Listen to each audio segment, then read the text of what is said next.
Партиските состаноци на Бихаќка однесоа во самоизолација околу 75 лица. Кластерот од СДСМ, од кој позитивни на COVID-19 излегоа потпредседателот Мухамед Зекири и директорката на УЈП Сања Лукаревска, во карантин го однесе речиси цело потпредседателство на партијата, лица од високите партиски органи, но и високи функционери во владата. Податоците до кои дојде Телма покажуваат дека препорака за самоизолација од епидемиолозите добиле 33 лица со кои бил во контакт Зекири. 12 лица се од неговото семејство без сопругата и 3-месечната ќерка кои се позитивни на COVID-19, а по контакт со Зекири во изолација завршија вице-премиерката и потпредседателка на СДСМ Мила Царовска, владиниот советник Маријан Забрчанец, министерот за информатичко општество и администрација Дамјан Манчевски.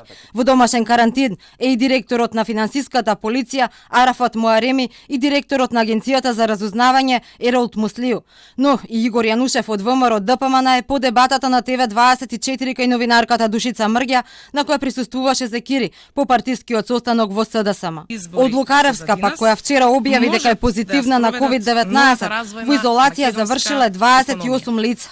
Покрај заменикот во управата, Ремзија Булах, во домашен карантин се и советникот во СДСМ и на Спасовски Фатмир Битики, и потпаролката на СДСМ Богданка Кузеска, но и многу вработени во УЈП незини роднини и пријатели. Битики за Телма веле дека во петокот имал состанок со Лукаревска, нема симптоми и очекува што ќе покаже тестот кој треба да го прави во четврток.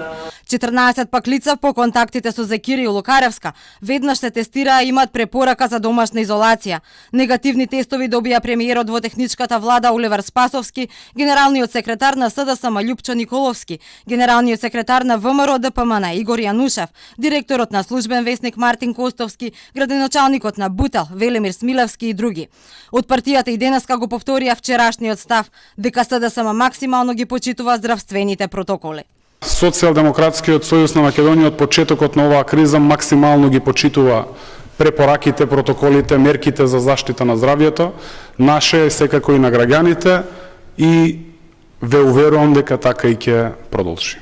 Само еден од петте потпредседатели на СДСМ, Коста Петров, не е во самоизолација, а таква препорака доби и Славјанка Петровска, дополнителната заменичка министерка за внатрешни работи, по негативните тестови на COVID-19. По контакт со заразен, во изолација пак и градоначалникот на Чаир, Висар Ганију. Мухамед Зекири објави дека најверојатно вирусот го добил од неговиот брат, кој го посетил за Бајрам, а Лукаревска изјави дека се тестирала на COVID-19, откако нејзиниот сопартиец Зекири објавил дека е заболен. И таа е без симптоми, но не е сигурна на каков начин го добила вирусот. Завчера таа заедно со Спасовски беа во Куманово. На граѓаните им делеа заштитни маски во пакет со изборни флаери, а има и блиско разминување без маски. Но според епидемиолозите, најмногу лица во домашна изолација испратија состаноците во вторникот и четвртокот во партиското седиште на Бихаќ. Активно собрание, домот на граѓаните, народниот парламент, клучниот демократски механизам во момент